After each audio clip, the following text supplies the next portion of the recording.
Shalom Bapak dan Ibu yang terkasih dalam nama Tuhan kita Yesus Kristus. Puji nama Tuhan, kita terus senantiasa bersyukur atas penyertaan Tuhan di dalam kehidupan kita. Dan pada hari ini kita mau datang ke hadirat Tuhan, membawa segenap kehidupan kita, ucapan syukur kita kepadanya. Sebelum kita memulai ibadah kita pada hari ini, mari sama-sama kita bersaat teduh sejenak di hadapan Tuhan. Saat teduh dimulai.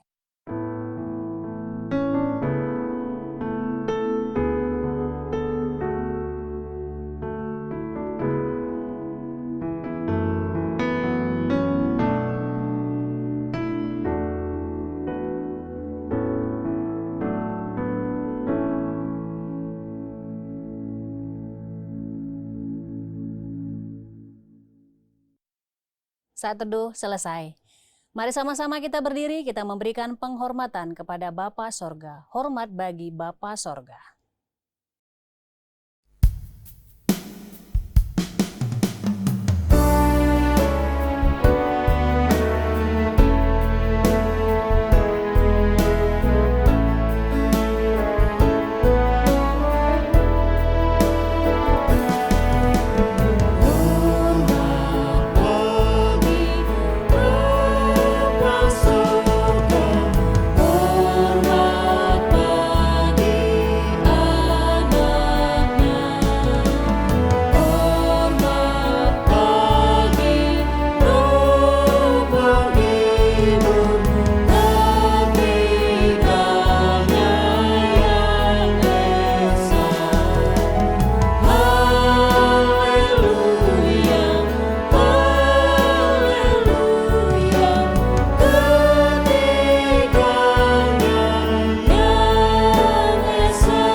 Bapak Ibu Saudaraku yang dikasihi oleh Tuhan, marilah kita bersama-sama memasuki ibadah ini dengan mengakui bahwa pertolongan kita dalam ibadah ini biarlah jadi di dalam nama Bapa, di dalam nama Putra, dan di dalam nama Roh Kudus. Haleluya. Amin. Haleluya, terpujilah nama Tuhan. Mari sama-sama kita naikkan pujian bagi Tuhan. Kita katakan, masyurkan Rajamu.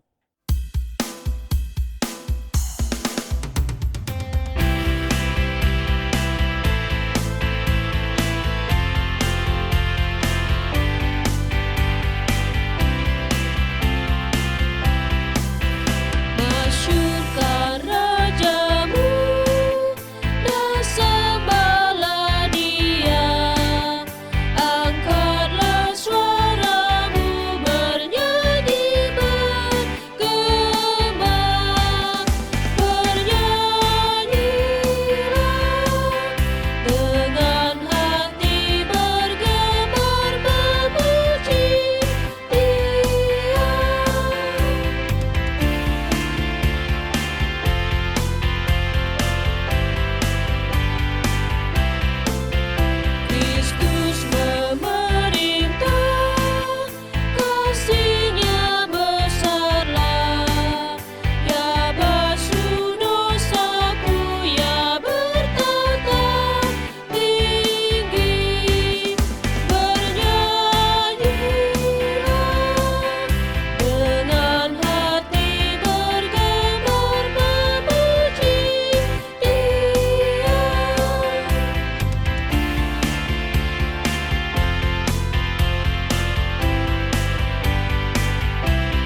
Bapak dan Ibu dipersilakan untuk duduk kembali.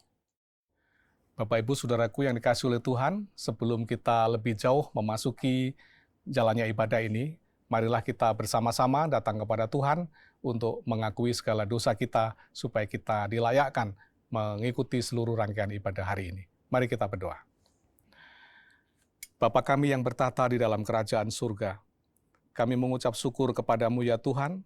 Oleh anugerah-Mu hari ini kami memenuhi undangan Tuhan datang bersama-sama dengan keluarga kami untuk mengikuti seluruh rangkaian ibadah ini.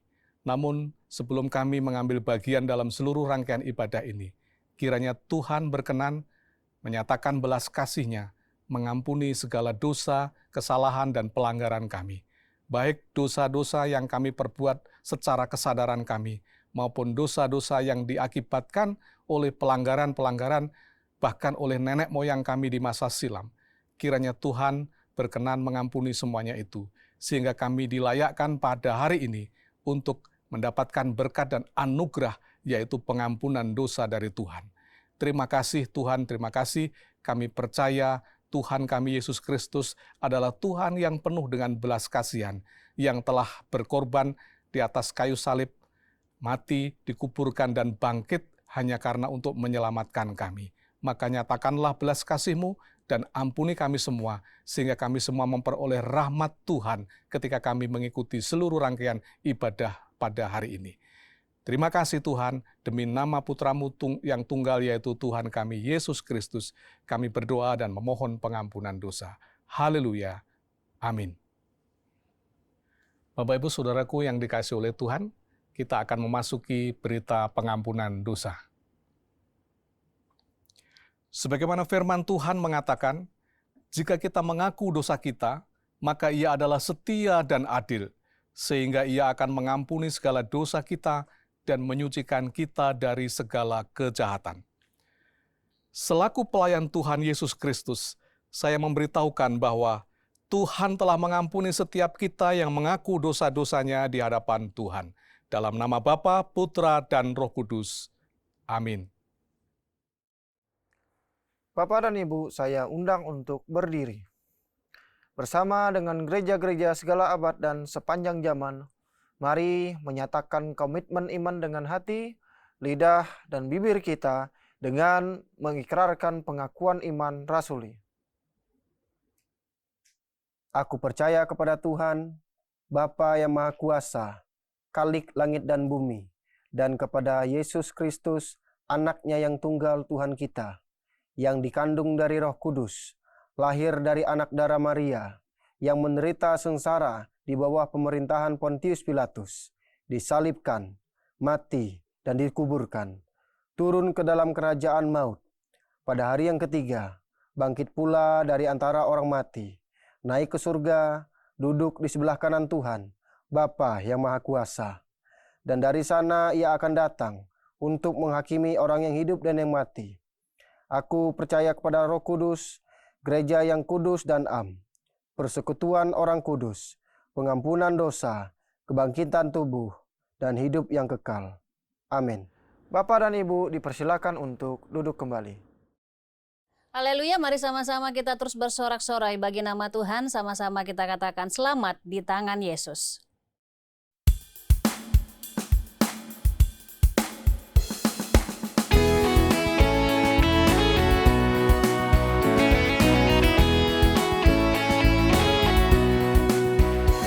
Selamat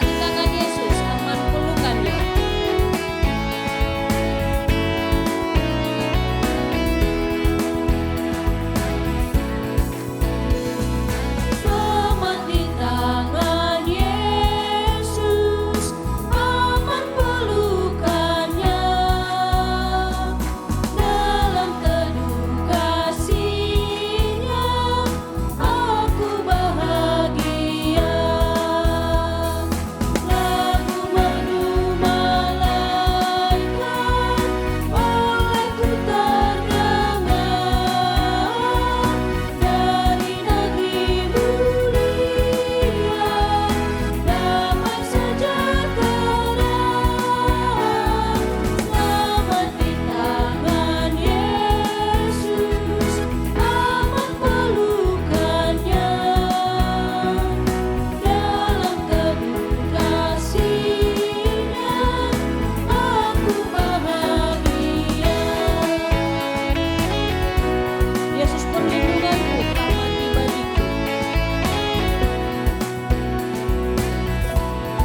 Shalom, Bapak dan Ibu yang terkasih dalam nama Tuhan kita Yesus Kristus, saya mengundang untuk berdiri. Saya akan membawakan Mazmur Tuhan yang diambil dari nomor 147 ayat 1 sampai dengan 6. Haleluya, sungguh bermazmur bagi Tuhan kita itu baik, bahkan indah, dan layaklah memuji-muji itu. Tuhan membangun Yerusalem. Ia mengumpulkan orang-orang Israel yang tercerai-berai. Ia menyembuhkan orang-orang yang patah hati dan membalut luka-luka mereka. Ia menentukan jumlah bintang-bintang dan menyebut nama-nama semuanya. Besarlah Tuhan kita dan berlimpah kekuatan, hikmat-Nya tak terhingga. Tuhan menegakkan kembali orang-orang yang tertindas, tetapi merendahkan orang-orang fasik sampai ke bumi. Demikianlah Mazmur Tuhan. Haleluya. Amin. Bapak dan Ibu dipersilakan untuk duduk kembali. Puji nama Tuhan, tiba saatnya kita akan mendengarkan kebenaran firman Tuhan. Mari sama-sama kita siapkan hati dan pikiran kita untuk menerima kebenaran firman Tuhan. Sebelumnya sama-sama kita naikkan pujian bagi Tuhan, kita katakan, Tuhan pimpin anakmu. Kami butuh pimpinan tangan Tuhan, agar kami terus berjalan sesuai dengan kehendak Tuhan.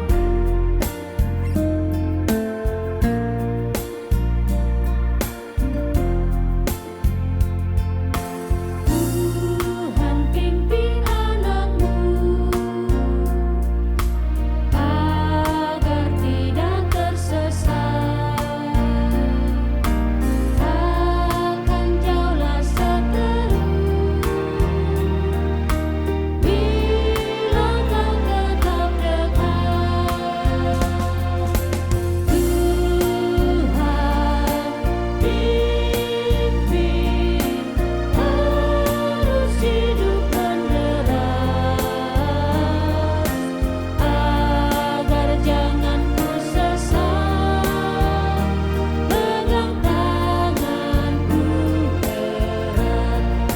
kau tetap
Shalom Bapak dan Ibu yang terkasih dalam nama Tuhan kita Yesus Kristus. Saya mengundang untuk berdiri. Saya akan membacakan firman Tuhan yang diambil dari Yohanes pasal 16 ayat 14. Ia akan memuliakan aku sebab ia akan memberitakan kepadamu apa yang diterimanya daripadaku. Demikianlah firman Tuhan. Haleluya. Amin. Bapak dan Ibu dipersilakan untuk duduk kembali. Shalom Bapak Ibu yang kasih Tuhan, hari ini kita akan membicarakan firman Tuhan dengan tema Roh Kudus memuliakan Kristus di dalam kita, yang terambil dari Yohanes 16 ayat 14. Sebelumnya kita berdoa memohon pimpinan Tuhan dan hikmat Tuhan. Mari kita berdoa. Bapa di dalam surga, terima kasih buat waktu yang Kau anugerahkan kepada kami untuk kami dapat mendengarkan firman Tuhan dan juga diberikan anugerah untuk mengerti, bahkan anugerah untuk dapat melakukan dalam kehidupan kami sehari-hari. Karena firman-Mu lah yang menghidupkan kami, menuntun kami, sampai kami bertemu dengan Engkau di dalam kekekalan. Berkati pemberitaan firman ini, rahmat anugerah-Mu menyertainya. Di dalam nama Tuhan Yesus, Tuhan dan Juru Selamat kami yang hidup, kami menyerahkan pemberitaan firman pada hari ini ke dalam tangan pertolongan Tuhan. Haleluya, amin. Shalom Bapak Ibu yang kasih Tuhan, hari ini kita akan bicara tentang sesuatu tema yang menarik, juga sesuatu yang mendalam, yaitu tentang pribadi ketiga dari Tuhan itu sendiri.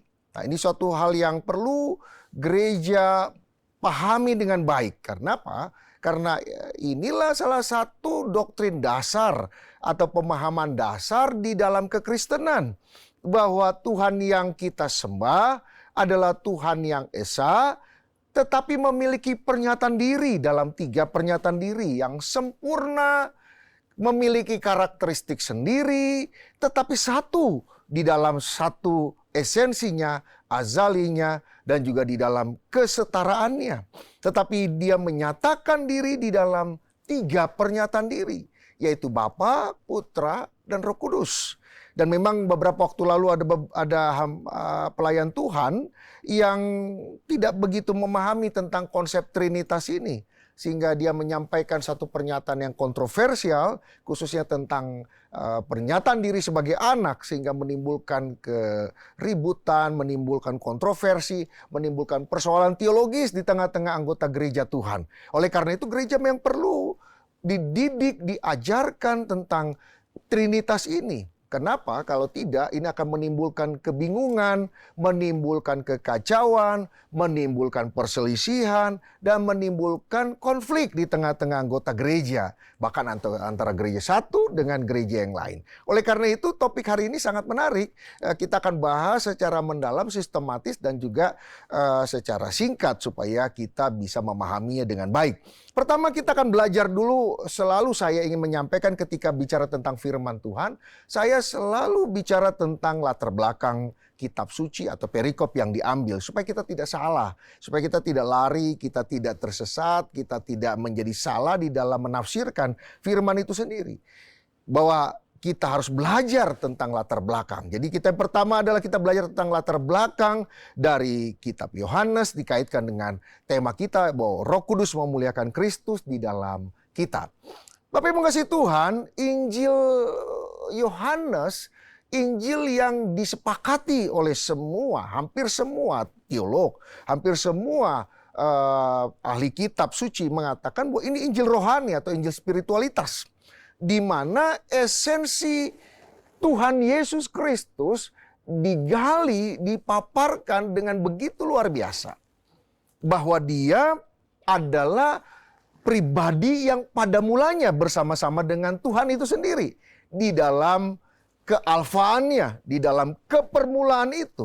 Bahwa dia bersama-sama, dia adalah firman, dia adalah sang logos, dia adalah Tuhan itu sendiri. Yang bersama-sama dan menciptakan bersama-sama. Dan di dalam dialah diciptakan segala sesuatu. Dan itu disampaikan dengan lugas dalam kitab Injil Yohanes. Tetapi juga Injil Yohanes mengatakan bahwa di dalam diri dia juga, diri sang anak inilah, maka karya atau rencana Tuhan yang indah yang kekal itu, yaitu menyelamatkan umat manusia, dilaksanakan, direalisasikan. Sehingga dialah satu-satunya di bawah kolong langit ini yang ditempatkan, disampaikan, disiarkan, dan diproklamasikan sebagai juru selamat.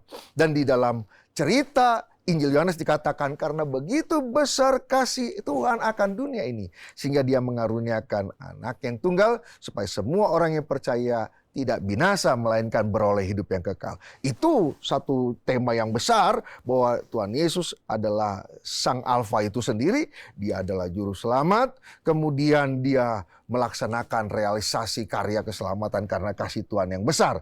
Tetapi dia juga menyenangkan tentang adanya satu pribadi lain. Nah, ini dalam konsep cerita Injil Yohanes ini tidak terputus kepada karya keselamatan yang dikerjakan Tuhan Yesus, baik di dalam dia dalam karya pelayanannya, kemudian dia mati, kemudian dia bangkit, dan kemudian naik. Tapi sebelum itu semua terjadi, kematian, kebangkitan, kenaikannya, maka dia juga menyampaikan satu berita yang tidak kalah penting, bahwa nanti ketika aku, kata Tuhan Yesus kepada para murid dan pengikutnya, meninggalkanmu, dengarkan baik-baik para pengikutku, muridku dan semuanya, aku tidak akan menjadikan kamu orang yang tidak punya pembimbing, tidak punya yang menolongmu, tidak ada yang membimbingmu dan segala macam, atau dikatakan sebagai seperti orang yatim atau yatim piatu dan segala macam.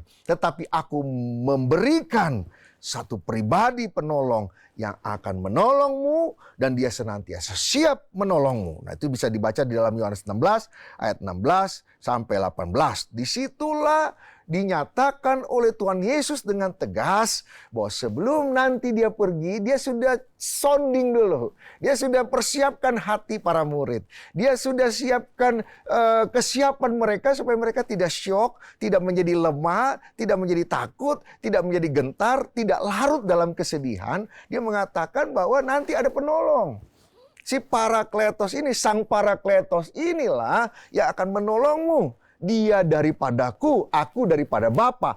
Aku bersama dengan Bapa, dan Sang Parakletos ini berasal daripadaku.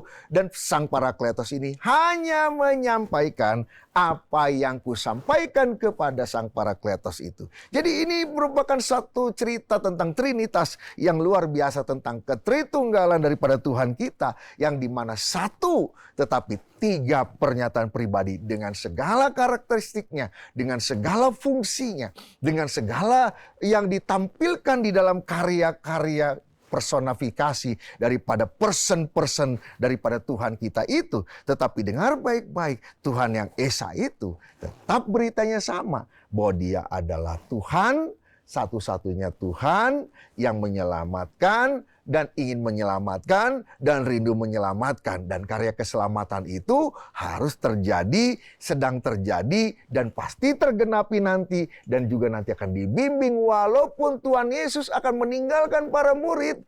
Tapi itu tidaklah menggagalkan rencana keselamatan tadi.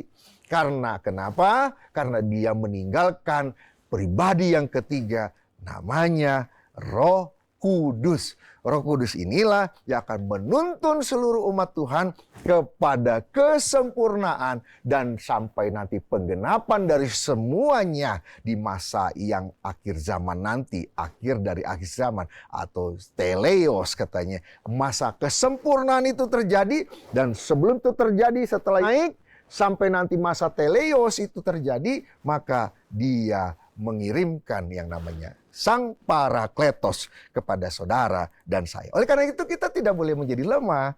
Oleh karena itu kita tidak boleh menjadi takut. Oleh karena itu justru kita tetap bersemangat, tetap menghasilkan karya-karya kebaikan. Kenapa? Karena ada Roh Kudus bersama kita. Roh yang selalu siap menolong kita. Memang pekerjaan roh ini luar biasa. Nanti kita akan bahas di bagian yang kedua. Roh ini adalah roh yang sungguh-sungguh dari keberadaan Tuhan itu sendiri. Sehingga dia menyempurnakan, hingga dia membimbing kita dalam kesempurnaan. Tidak ada yang meleset dari karya yang semula. Tidak ada yang keluar dari maksud dan tujuan yang semula, bahwa dia merealisasikan karya keselamatan yang sudah dikerjakan oleh Tuhan kita, Yesus Kristus. Yang kedua, kita akan mulai masuk ke dalam karya-karya Roh Kudus yang memuliakan Kristus di dalam kita. Yang kedua adalah kita akan bicara tentang Roh Kudus yang berkarya memberitakan apa yang diterima dari Kristus. Jadi Roh Kudus berkarya memberitakan apa yang diterima dari Kristus. Nah, Saudara yang kasih Tuhan, kita harus melihat karya Roh Kudus ini dengan baik.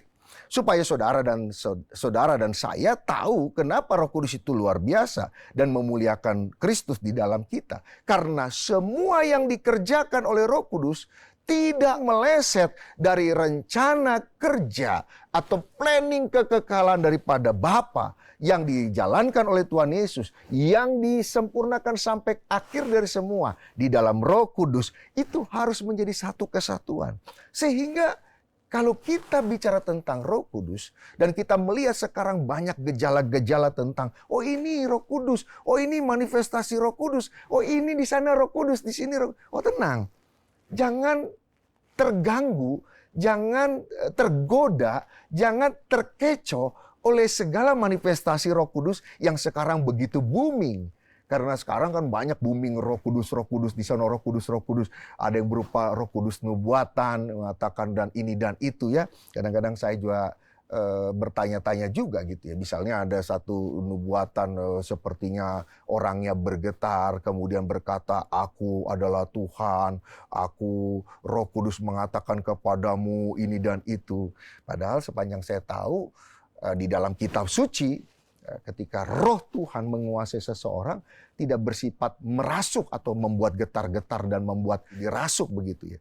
Yang saya tahu adalah dia menguasai kita dengan memberikan hikmat, kemudian memberikan arahan-arahan untuk tetap di dalam kebenaran. Sehingga di dalam kitab-kitab suci, Nabi Yesaya, Yeremia, Yeskiel mendapatkan hikmat-hikmat dari Roh Tuhan, itu biasanya menyampaikan dengan tenang saja dan berkata beginilah atau demikianlah firman Tuhan. Tuhan mengatakan ini dan itu, Tuhan mengatakan jangan kamu takut, Tuhan mengatakan tetaplah kerjakan keselamatanmu, Tuhan mengatakan seperti itu. Tapi sekarang seperti didramatisir, sepertinya Roh Tuhan itu merasuk, kemudian seperti orang yang sedang kerasukan setan begitu ya. Dan ini kita harus hati-hati dengan gejala-gejala seperti ini. Menurut saya Roh Tuhan tidak demikian. Roh Tuhan itu lembut, Roh Tuhan itu sangat santun, Roh Tuhan itu teratur, Roh Tuhan itu mendatangkan kebaikan, Roh Tuhan itu pesannya membangun. Satu kali juga saya ada dalam ibadah dan kemudian ada orang yang sepertinya katanya dia mengatakan dia dikuasai oleh Roh Tuhan. Dan kemudian dia dengan teriak-teriak berkata, saya benci ibadahmu, saya tidak suka dengan ibadahmu, tidak perlu ada firman, hari ini tidak perlu ada firman, tidak perlu ada firman dalam ibadah ini. Dan saya langsung bilang kepada para pengerja, kepada para pemimpin gereja di situ, saya katakan ini bukan Roh Tuhan. Roh Tuhan itu tidak menyangkali firman Tuhan. Roh Tuhan tidak bertentangan dengan firman Tuhan. Karena itu ini penyesatan. Saya katakan ini orang langsung harus bawa keluar dan usir itu. Maksudnya rohnya bukan orang yang diusir ya. Tapi harus dikeluarkan dari lingkungan ibadah itu. Karena itu mengganggu dan berbahaya. Menimbulkan kebingungan, menimbulkan kekacauan dalam ibadah. Sedangkan ibadah yang dipimpin oleh Roh Tuhan itu selalu teratur. Itu kata Paulus di dalam 1 Korintus 12, 13, 14. Teratur semuanya karena roh itu teratur. Dan kemudian saya bilang tolong itu dibawa keluar lah. Diangkat ke sana. Kemudian ya kalau mau diusir ya usir silakan. Tapi itu bukan dari Roh Tuhan. Roh Tuhan tidak demikian. Roh Tuhan itu berkarya memberitakan apa yang diterima dari Kristus. Kristus yang fokusnya keselamatan bagi umat manusia. Kristus yang fokusnya menyelamatkan umat manusia. Dan dia satu-satunya juru selamat. Itu yang disampaikan. Itu yang dikerjakan. Itu yang dikaryakan oleh Roh Kudus di dalam diri setiap orang yang menerima dia dalam kehidupannya. Pertama, dia akan menginsapkan dunia akan dosa. Nanti bisa baca dalam Yohanes 16 ayat 8. Kita tahu karena ada Roh Kudus, kita bisa tahu mana yang dinamakan dosa. Tuhan Yesus pernah berkata bahwa berzina, memandang istri orang lain dan menginginkannya saja, itu sudah berzina. Jadi berzina tidak hanya persetubuhan, berzina bukan hanya percampuran pria dan wanita saja secara seksual, tapi memandang dan menginginkan saja sudah berzina. Dan kemudian ketika kita menjalani itu, Tuhan Yesus sudah naik ke surga, dan kemudian kita menjalani kehidupan, dan kemudian kita sudah dengar firman yang disampaikan oleh Tuhan Yesus, kemudian suatu kali kita memandang dan menginginkan istri orang, maka kita sudah berzina, maka Roh Kudus yang ada di dalam hati kita mengingatkan kembali saya dan saudara, kamu sudah tidak sesuai dengan apa yang diajarkan oleh Tuhan Yesus. Seperti itu yang saya maksudkan dengan mengisapkan dunia akan dosa. Jadi saya kalau saya mengaku saya anak Tuhan, saya punya Roh Kudus di dalam diri saya selalu diingatkan Tuhan. Kamu memandang, kamu menginginkan saja. Walaupun kamu belum berhubungan badan, walaupun kamu belum melakukan percampuran, kamu sudah berzina. Itu diingatkan di dalam hati saya oleh Roh Kudus, gitu ya. Nanti bisa baca di dalam Matius 5 ayat 28 tentang memandang dan menginginkan saja, tetapi Roh Tuhan saja yang sudah, gitu ya, kita sudah ada dalam diri kita, itu mengingatkan, menginsapkan kembali. Nah, itu contoh ya. Contoh kedua misalnya, Tuhan Yesus mengajarkan kalau ditampar pipi kanan, kasih pipi kiri, gitu ya. Artinya jangan balas kejahatan dengan kejahatan, tapi balaslah kejahatan dengan kebaikan. Suatu kali misalnya kita sedang disakiti orang, nah, kita kan ingin pastilah secara manusia ada semangat untuk membalas. Ada kesadaran untuk membalas. Apalagi orang-orang yang punya temperamen tinggi, gitu ya. Kita pasti punya badan yang bagus, maksudnya cukup untuk menghajar orang, gitu ya. Bukan yang kerempeng-kerempeng kena angin kemudian kita goyang, tidak, tapi kita gagah, kita tahu nih sekali pukul hajar pasti jatuh nih orang, gitu ya. Karena dia udah jahat sama kita, gitu kan. Nah, tetapi ketika kita ingin membalas kejahatan itu dengan kekerasan yang lebih keras lagi, dengan semangat untuk menghancurkan orang tersebut, tiba-tiba roh di dalam diri kita berkata, jangan, kamu harus kendalikan hatimu. Kita kalau tidak ada yang mengingatkan itu dan tidak diinsapkan kembali setiap hari, maka kita pasti jatuh. Tetapi ada Roh Tuhan di sana yang mengingatkan saudara dan saya, jangan. Dan katakan kau tampar pipi kanan kasih pipi kiri, gitu kan. Matius 3 ayat 39 mengatakan demikian, balaslah kejahatan dengan kebaikan, dan Roh Tuhanlah yang menginsapkan kembali kita jikalau kita mulai mau melanggarnya atau sudah siap melanggarnya atau sudah melanggarnya, gitu ya. Udah hajar saya kok. Saya punya badan kok, saya punya tenaga kok, saya punya kemampuan kok, saya hajar dia pasti jatuh, gitu ya. Tapi Roh Kudus bilang jangan, kamu harus balas kejahatan dengan kebaikan supaya dia menemukan kasih Tuhan. Di sana ada pengampunan, ada kebaikan, sehingga dia nanti bertemu, oh ada ya orangnya yang udah saya jahatin kok balasnya dengan kebaikan, sehingga nanti kita bisa bersaksi.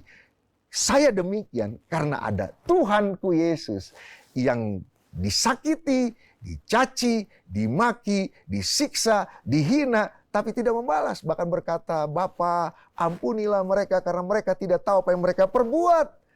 Karena itu Tuhan ampunilah Bapa. Karena itu ampunilah Bapa. Mana ada Tuhan seperti itu? Itu yang kita mau saksikan ketika kita diinsyapkan kembali akan dosa kita. Karena Roh Kudus di dalam diri kita. Kemudian kita bisa menyatakan kasih pengampunan itu. Orang bertanya tentang kita. Dan kemudian kita bisa mewartakan tentang Kristus yang luar biasa. Maka nama Tuhan dipermuliakan. Sehingga temanya benar. Roh Kudus memuliakan Kristus di dalam kita. Dalam Yohanes 16:14 tadi. Sehingga ketika kita menyatakan itu, nama Tuhan dipermuliakan. Kemudian yang kedua tugasnya, dia menginsapkan kita akan kebenaran.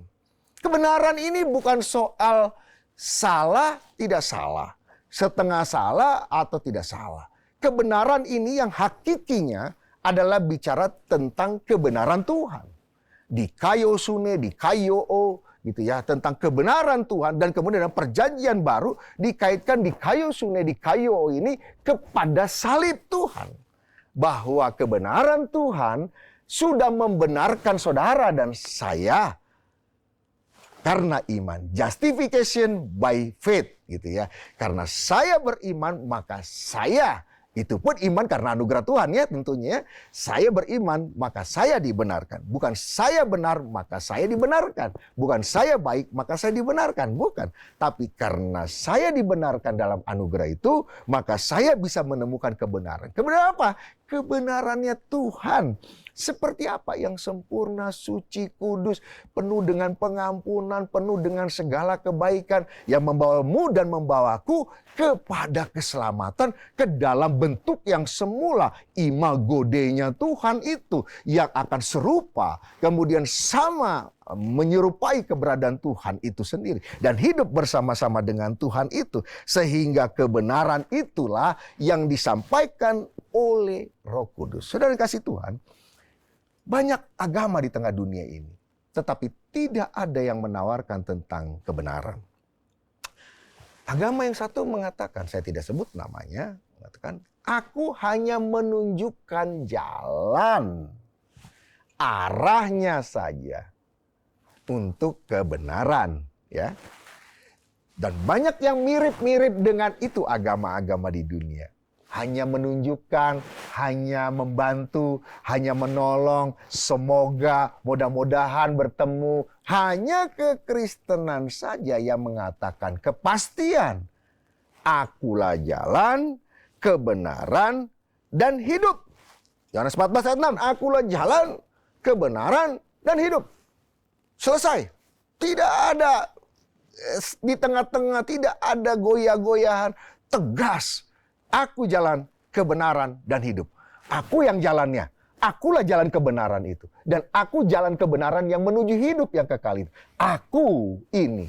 Ego emi. Aku inilah yang menjadi jalan. Yang kebenaran itu sendiri. Dan menjadi hidup itu sendiri. Wah, luar biasa.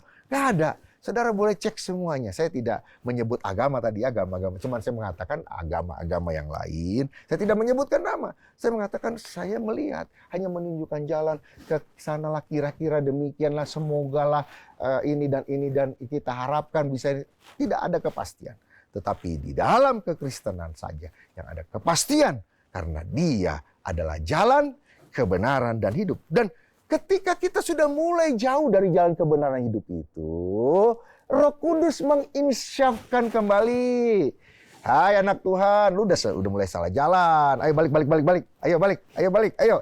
Kembali ke jalan yang diajarkan oleh Tuhan Yesus. Itulah karya keselamatan. Ketika kita berbalik, kita tadinya salah, menipu, kita benci sama orang, kemudian kita dendam sama orang, kepahitan sama orang, dan kemudian diinsapkan kembali oleh Roh Kudus tentang kebenaran tidak boleh demikian, maka kita berbalik dan kita bersaksi sama orang. Saya sudah berbalik ini karena pekerjaan Roh Kudus, maka nama Tuhan kembali dipermuliakan. Itu yang saya katakan tadi, bahwa Roh Kudus memuliakan Kristus di dalam diri kita. Nah kemudian juga, ada juga Dia, Roh Kudus mengingatkan atau menginsapkan kita akan penghakiman. Nanti bisa baca dalam Yohanes 16 ayat 8. Ya, dikatakan penghakiman itu penting. Karena apa? Kalau kita nggak ada penghakiman, Bapak Ibu yang kasih Tuhan, kita ini enak-enak banyak sekarang pengajaran hedonisme, pengajaran materialisme mengatakan kita ini hidup sekali saja, udah itu selesai, kita lenyap dan hilang, tidak ada masalah dengan kehidupan selanjutnya. Karena itu, marilah kita hidup bersenang-senang. Mau foya-foya, silakan. Mau flexing silakan ya. Kalau mau gaya-gayaan, mau sombong-sombongan, naik mobil keren-kerenan, silakan. Itu flexing nggak apa-apa. Kan habis ini kita mati dan lenyap, sudah. Tidak ada persoalan ke depannya lagi. Kalau mau bersinah, ya sudah bersinah aja. Toh juga nggak ada kesempatan. Kita bersenang happy-happy aja, happy-happy, santai-santai. Kan kita senang-senang, happy-happy gitu ya. Jalankan saja. Maka kita akan menikmati itu. Ingat baik-baik. Berita tentang penghakiman tidak boleh terputus, terlepas dari berita keselamatan. Saudara bisa baca nanti dalam Yohanes 3 ayat 16, ayat selanjutnya ayat 17 dikatakan, semua orang yang tidak percaya akan binasa. Tidak percaya pada Tuhan Yesus. Jadi jangan hanya soal yang percaya saja, lanjutannya kita baca juga bahwa kalau yang tidak percaya akan binasa. Ada penghakiman, berita tentang penghukuman yang kekal. Selama-lamanya. Oleh karena itu, bersiaplah kita selama kita hidup sebagai kesempatan untuk mengerjakan kebenaran. Sudah baca nanti baik-baik di dalam bagian terakhir kitab Pengkhotbah yang selalu mengatakan semuanya sia-sia di muka bumi ini. Semuanya sia-sia, seperti menjaring angin, tidak mendapatkan apa-apa. Tetapi sang penulis yaitu Salomo mengatakan itu sebagai refleksi di tengah usia yang lanjut. Dan kemudian di bagian akhir dari kitab Pengkhotbah dia berkata, semua yang kita lakukan pada saat kita hidup akan dipertanggungjawabkan kepada Tuhan nanti ketika kita bertemu dengan Tuhan. Itu pernyataan terakhir dari kitab Pengkhotbah. Saudara yang kasih Tuhan, mari kita juga memahami tentang Roh Kudus yang menginsapkan kita tentang penghakiman. Supaya kita tidak lari, tidak happy-happy, kemudian tidak ada tanggung jawab, dan tidak tahu ada masalah di depan. Kalau kita tidak hidup benar sekarang ini, maka di depan kita akan menghadapi kematian yang kekal. Kemudian, dia juga Roh Kudus memimpin kita dalam segala kebenaran. Nanti bisa baca dalam Yohanes 16, ayat 10, ayat 13b. Itu 2 kali dinyatakan tentang segala kebenaran. Jadi Roh Kudus ini tidak akan membiarkan anak Tuhan melenceng ke kiri, melenceng ke kanan. Tapi dia menuntunmu dengan penuh kelembutan. Dan dia sungguh-sungguh menjagamu supaya engkau tidak jatuh dan tersesat ke kiri dan ke kanan. Dia jaga di engkau dan saya benar-benar dengan kasih dan karunia. Tapi dengar baik-baik, dia tidak akan membiarkan terjadi permainan akan dosa. Dia akan menginsapkan selama engkau mau insap. Tapi kalau kau bermain-main dengan dosa, dia tidak akan membiarkan engkau bermain-main dengan dosa.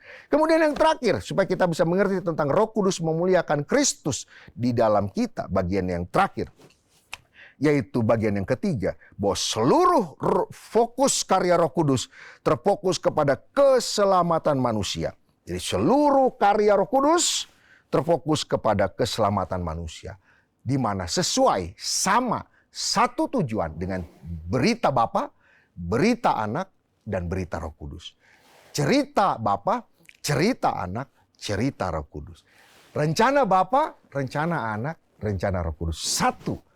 Karena dia adalah Tuhan yang Esa dengan 3 pernyataan diri. Jadi seluruh karya Roh Kudus terfokus untuk keselamatan manusia. Dia mengerjakan itu supaya manusia menemukan kebenaran yang sesungguh-sungguhnya, yaitu di dalam Tuhan Yesus Kristuslah hanya ada keselamatan. Saudara kasih Tuhan, orang berkata, mari kita sungguh-sungguh mengabarkan Injil. Kita lakukan metode A, metode B, metode C, metode D, metode 100 metode. Bahkan ada yang dikatakan ada metode bom pekabaran Injil lah, ada ledakan Injil lah, dan segala macam. Buat saya, itu baik-baik saja. Bagus-bagus saja. Tetapi kalau kita mengabarkan Injil berdasarkan dan mengandalkan metode, saya jamin tidak akan menemukan keberhasilan. Kenapa? Tidak ada satupun orang yang bisa bertobat dan mengaku Yesus Kristus Tuhan hanya karena Roh Kudus dan pekerjaan Roh Kudus sajalah. Nanti saudara bisa baca dalam 1 Korintus 12 ayat 3. Ya. Jadi saudara pakai metode A, metode B, metode C, silakan. Itu bagus. Sebagai tanda saya berusaha memberikan terbaik, cara yang terbaik, pendekatan yang terbaik, dan kemudian juga mengabarkan Injil dengan segala potensi yang Tuhan berikan kepada saya. Tetapi keberhasilan itu haruslah kita sandarkan kepada pertolongan dan anugerah Tuhan melalui dan di dalam Roh Kudus itu sendiri. Sehingga kita menyadari bahwa kita bisa mengaku dan berkata dengan mulut kita dan memuliakan Tuhan bahwa Yesus Kristus Tuhan, satu-satunya juru selamat. Seperti Petrus mengatakan di dalam Kisah Para Rasul yang bagian-bagian awal, dia mengatakan di bawah kolong langit ini tidak ada satu nama yang di dalamnya manusia bisa diselamatkan kecuali di dalam nama Tuhan Yesus. Pengakuan itu hanya bisa muncul dari pekerjaan Roh Kudus saja. Tidak oleh metode, tidak oleh usaha manusia. Tetapi kita harus berusaha. Ya, saya setuju. Waktu, tenaga, metode, cara, dan semua pendekatan kita, hati kita semua benar. Tetapi kita harus memulainya pekabaran kitab Injil itu dengan satu kesadaran dan menyerahkan bahwa Tuhanlah yang membuatnya menjadi berhasil. Yaitu di dalam kuasa Roh Kudus saja. Sehingga Nama Tuhan dipermuliakan ketika kita mengandalkan Roh Kudus di depan dan bekerja di depan. Menolong saudara dan saya di dalam memberitakan firman Tuhan.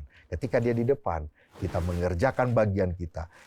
Pastilah apa yang kita kerjakan berhasil. Kenapa? Karena ada Roh Kudus di depan. Sehingga nama Tuhan dipermuliakan. Ketika banyak orang mengaku Yesus Kristus Tuhan. Ketika banyak orang berkata, ya hidupku dirubahkan dan diubahkan oleh Tuhan Yesus Kristus. Dan di dalam pekerjaan Roh Kudus. Maka Roh Kudus sudah menyampaikan, menyatakan karyanya. Untuk memuliakan Kristus di dalam diri saudara dan saya.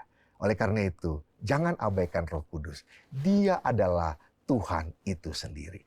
Tuhan dalam pernyataan yang terakhir dalam bentuk roh, di mana dia bertugas untuk kita, menginsapkan kita akan dosa, menginsapkan kita akan kebenaran, menginsapkan kita akan penghakiman, dan memimpin kita dalam segala kebenaran. Yang berujung kepada pengakuan dan kehidupan yang memuliakan Tuhan kita, Yesus Kristus sebagai Tuhan, Juru Selamat, dan penguasa atas seluruh kehidupan kita sekalian. Bapak Ibu kasih Tuhan, mari undang Roh Kudus untuk terus berkarya. Dia sudah ada dalam diri kita. Tetapi undang dia untuk terus membuka diri kita dan gereja kita. Untuk Roh Kudus berkarya luar biasa di tengah-tengah gereja yang kita doakan, yang kita cintai, dan kita sayangi ini. Supaya karya Tuhan sungguh-sungguh nyata. Dan nama Tuhan dipermuliakan melalui pekerjaan Roh Kudus yang sungguh nyata dalam hidup kita. Jangan abaikan Roh Kudus. Jangan abaikan Roh Kudus. Karena dia adalah Tuhan itu sendiri. Yang penuh dengan kelembutan dan membawa kepada pertobatan dan segala kebenaran. Mari kita berdoa. Bapa di dalam surga, terima kasih atas firman-Mu. Firman-Mu kiranya disempurnakan oleh urapan-Mu yang kudus di dalam Roh-Mu yang kudus Tuhan. Berkati, anugerahkan kami agar kami bisa mengerti dan juga menjadi pelaku dalam setiap yang kami yakini dari firman Tuhan dan kitab suci. Terima kasih Tuhan. Saya berdoa. Haleluya. Amin.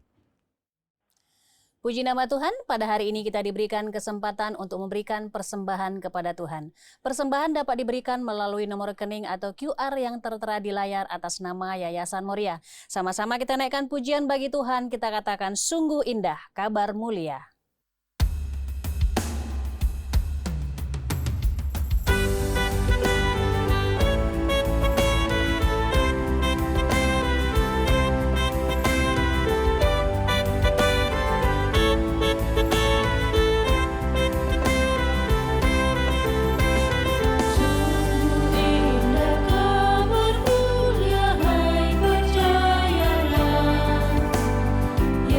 Yesus Kristus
Baiklah Bapak Ibu yang dikasihi oleh Tuhan, kita akan memasuki doa syafaat. Doa syafaat akan diakhiri dengan doa Bapa kami. Ketika kita berdoa Bapa kami, Bapak dan Ibu dimohon untuk berdiri. Mari kita berdoa. Bapa kami yang bertata dalam kerajaan surga, kami mengucap syukur kepadamu ya Tuhan. Tuhan telah mengizinkan kami mengikuti seluruh rangkaian ibadah pada hari ini. Kami terberkati oleh layanan firman Tuhan, sehingga firman Tuhan yang kami dengar pada hari ini dapat menjadi penuntun bagi perjalanan hidup kami di tengah-tengah dunia yang semakin gelap ini. Kiranya firman kebenaran itu tertanam dalam ingatan dan hati kami, dan melaluinya kami memiliki pedoman yang akan memandu arah hidup kami ke depannya. Terima kasih Tuhan, terima kasih untuk firman Tuhan pada hari ini. Kami juga mengucap syukur bahwa melalui ibadah hari ini, kami bisa menikmati persekutuan bersama dengan saudara-saudara seiman kami, yang mana ketika kami berkumpul bersama-sama di dalam rumah Tuhan ini, kami percaya Tuhan telah hadir ada di tengah-tengah kami. Dan itu sebabnya kami datang kepada Tuhan, menaikkan segala pujian syukur, sekaligus menaikkan segala permohonan kami di hadapan Tuhan. Bapa kami yang di sorga, tolonglah setiap umat Tuhan yang hari ini telah datang bersama-sama dengan kami semua yang hadir dalam rumah ibadah ini, agar Tuhan mendengar setiap seru doa permohonan mereka. Kami semua akan datang membawa beban pergumulan hidup kami masing-masing. Maka tolonglah ya Tuhan setiap keluarga-keluarga yang membawa pergumulan hidup mereka, membawa persoalan hidup mereka, membawa kesulitan hidup mereka. Kiranya Tuhan berkenan menampung, mendengar, dan bahkan memberikan pertolongan yang nyata di dalam kehidupan mereka. Kami percaya bahwa setiap anak-anak-Mu yang hari ini datang dengan membawa beban kesehatan tubuhnya, yang lemah, yang sakit, Tuhan berkenan untuk memberikan kekuatan, memberikan pemulihan, memberikan kesembuhan kepada kami semuanya, sehingga kami boleh merasakan kekuatan dan kuasa Tuhan yang menopang kehidupan kami. Terima kasih Tuhan, terima kasih untuk setiap anak-anak-Mu yang datang dengan membawa pergumulan perekonomian mereka, kesulitan keuangan mereka, bahkan persoalan yang mereka hadapi di tengah-tengah pekerjaan mereka. Tuhan tolong supaya setiap anak-anak Tuhan yang hadir dalam ibadah ini mengalami pertolongan dan mukjizat yang datang dari Tuhan. Setiap anak-Mu yang datang dengan sungguh-sungguh dengan doa dan permohonannya di hadapan Tuhan, maka kiranya Tuhan berkenan mengasihi mereka dan memberikan jalan keluar yang terbaik. Mereka yang datang dengan beban pergumulan terkait dengan relasi hubungan mereka antara suami dan istri, orang tua dan anak, bahkan mertua dengan menantu, saudara sekandung mereka. Tuhan tolonglah Engkau menjadi juru damai yang bisa mendamaikan mereka, yang bisa membuat mereka mengalami pemulihan kembali, sehingga terjadi relasi yang baru yang didasarkan kepada kasih Kristus yang telah mereka alami, yang telah mereka terima melalui ibadah pada hari ini. Terima kasih Tuhan, terima kasih. Berkati umat-Mu yang datang dengan pergumulan terkait dengan masalah pendidikan mereka, masalah sekolah anak-anak mereka. Tuhan tolong yang menyangkut biaya pendidikan Tuhan memberkati, yang menyangkut nilai-nilai akademis di sekolah Tuhan memberkati, sehingga anak-anak umat Tuhan di gereja-Mu ini semuanya memiliki prestasi yang membanggakan semata-mata karena berkat dan pertolongan Tuhan yang luar biasa. Terima kasih Tuhan, terima kasih. Inilah permohonan doa kami, kiranya Tuhan memberkati seluruh umat Tuhan di dalam gereja ini. Tak lupa kami juga mendoakan setiap gereja ini ya Tuhan. Berkati para pemimpin-pemimpin di dalam gereja kami, para gembala-gembala gereja lokal, para penginjil, guru-guru Injil yang telah ditugaskan untuk menjalankan tugas mereka masing-masing. Tuhan juga memberkati dan memakai mereka menjadi alat di tangan Tuhan. Bahkan Tuhan memberkati gereja-gereja di bawah naungan Sinode Gereja Presbyterian Evangelical Indonesia. Semua para pelayan Tuhan, para pastor, para guru Injil, evangelis yang diutus di medan pelayanan yang sulit di daerah-daerah terpencil di berbagai wilayah di negeri ini. Tuhan menjaga dan melindungi mereka, membuat pelayanan mereka semuanya berhasil, jiwa-jiwa yang tak terlayani dapat dijangkau, mereka diperkenalkan dengan kasih karunia Tuhan, sehingga mereka mengalami pembaharuan dalam hidup mereka, karena Tuhan Yesus Kristus telah diterima menjadi juru selamat dalam kehidupan mereka. Berkati pertumbuhan gereja-gereja di lingkungan Sinode GPI ini ya Tuhan, supaya gereja yang Tuhan telah dirikan ini, gereja yang akan tetap bisa bersinar di tengah-tengah dunia yang gelap ini. Berkati pengurus Sinode pusat kami, bahkan yang ada di daerah-daerah sekalipun. Semua bisa bekerja sama untuk membawa kesejahteraan bagi gereja-gereja Tuhan. Terima kasih Tuhan, terima kasih. Akhirnya kami juga mendoakan untuk bangsa dan negara kami ya Tuhan. Berkatilah pemimpin-pemimpin kami, terutama Bapak Presiden dan Wakilnya, berkati pula kabinet menteri yang menyertai mereka, supaya mereka semua bisa bekerja bersama-sama dalam sinergi yang sama untuk mensejahterakan seluruh rakyat wilayah negara kami Indonesia yang kami cintai ini. Tuhan, hadirkanlah berkat-Mu berlimpah atas bangsa kami. Dijauhkanlah bangsa kami dari bahaya bencana alam yang menakutkan. Dijauhkanlah bangsa kami dari bencana sakit penyakit. Dijauhkanlah bangsa kami dari bencana peperangan. Supaya negara kami tetap aman di tengah-tengah bangsa di dunia ini. Bangsa kami tetap dilindungi dan diberkati oleh Tuhan. Terima kasih Tuhan, terima kasih. Jauhkanlah bangsa kami dari perpecahan, tetapi biarlah kiranya tangan kasih Tuhan yang menjagai bangsa kami tetap utuh dalam kesatuan NKRI ya Tuhan. Tuhan juga kiranya memberkati bangsa kami supaya hidup toleransi antar agama di negeri kami ini tetap terjaga dengan aman. Sehingga kami semua bisa menjalankan tugas kewajiban iman kami bersama-sama untuk bisa beribadah tanpa gangguan dari pihak yang lain. Oh Tuhan, nyatakanlah belas kasih-Mu atas bangsa kami, karena Tuhan telah menaruh dan memilih kami menjadi bagian dari bangsa ini, supaya kehidupan anak-anak Tuhan di negeri ini tetap bisa menjadi terang yang bisa menyinari di lingkungan sekelilingnya. Terima kasih Tuhan, terima kasih. Akhirnya ya Tuhan, kami ingin menyerahkan kehidupan kami bersama sebagai umat warga gereja, sekalipun sebagai umat warga negara. Kiranya kasih karunia-Mu senantiasa melimpah di dalam kehidupan kami. Inilah seru doa dan permohonan kami ya Tuhan. Sekali lagi ampuni dosa dan pelanggaran kami, supaya doa-doa kami sampai kepada pendengaran Tuhan. Sebab doa ini kami naikkan hanya di dalam nama Tuhan kami Yesus Kristus, yang juga telah mengajar kami berdoa demikian. Bapa kami yang di surga, dikuduskanlah nama-Mu, datanglah kerajaan-Mu, jadilah kehendak-Mu di bumi seperti di sorga. Berikanlah kami pada hari ini makanan kami yang secukupnya, dan ampunilah kami akan kesalahan kami, seperti kami juga mengampuni orang yang bersalah kepada kami. Dan janganlah membawa kami ke dalam pencobaan, tetapi lepaskanlah kami daripada yang jahat.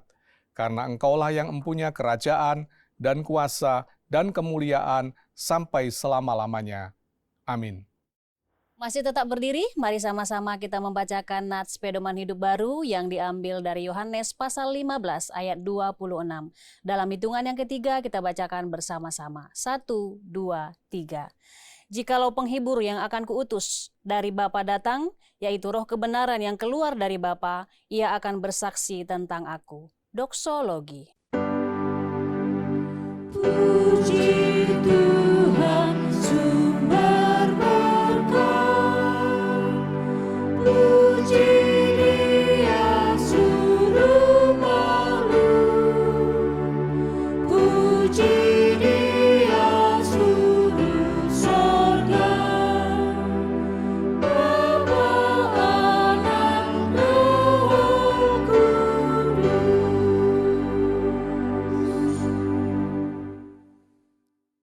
Bapak, Ibu, Saudaraku yang dikasihi oleh Tuhan, kita telah selesai dengan liturgi ibadah kita pada hari ini. Maka sekarang, arahkan hatimu, pandanglah Tuhan dengan iman, dan terimalah berkat Tuhan. Tuhan memberkati engkau dan melindungi engkau. Tuhan menyinari engkau dengan wajah-Nya dan memberi engkau kasih karunia. Tuhan menghadapkan wajah-Nya kepadamu dan memberi engkau damai dan sejahtera dari sekarang sampai selama-lamanya. Amin.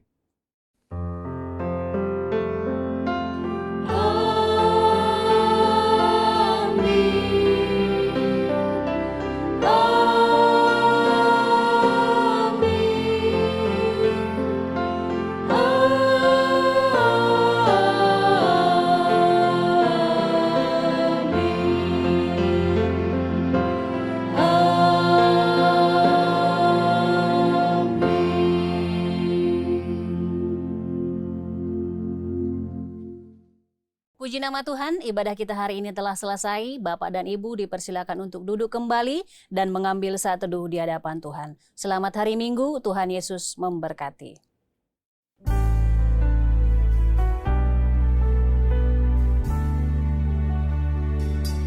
In Christ alone will I glory, though I could pride myself in battles won.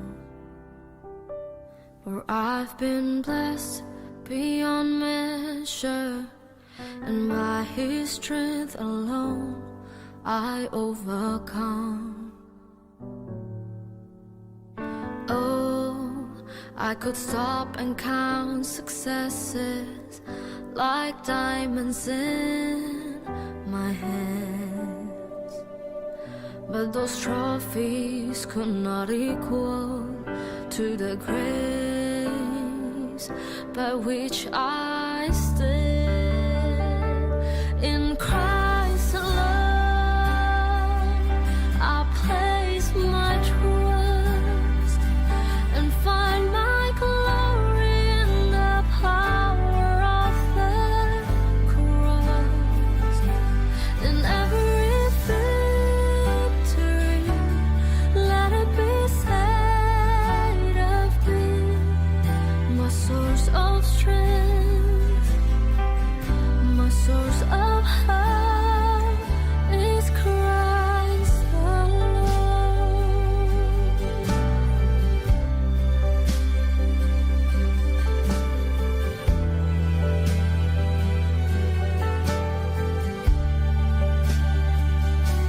In Christ alone do I glory, for only by His grace I am redeemed.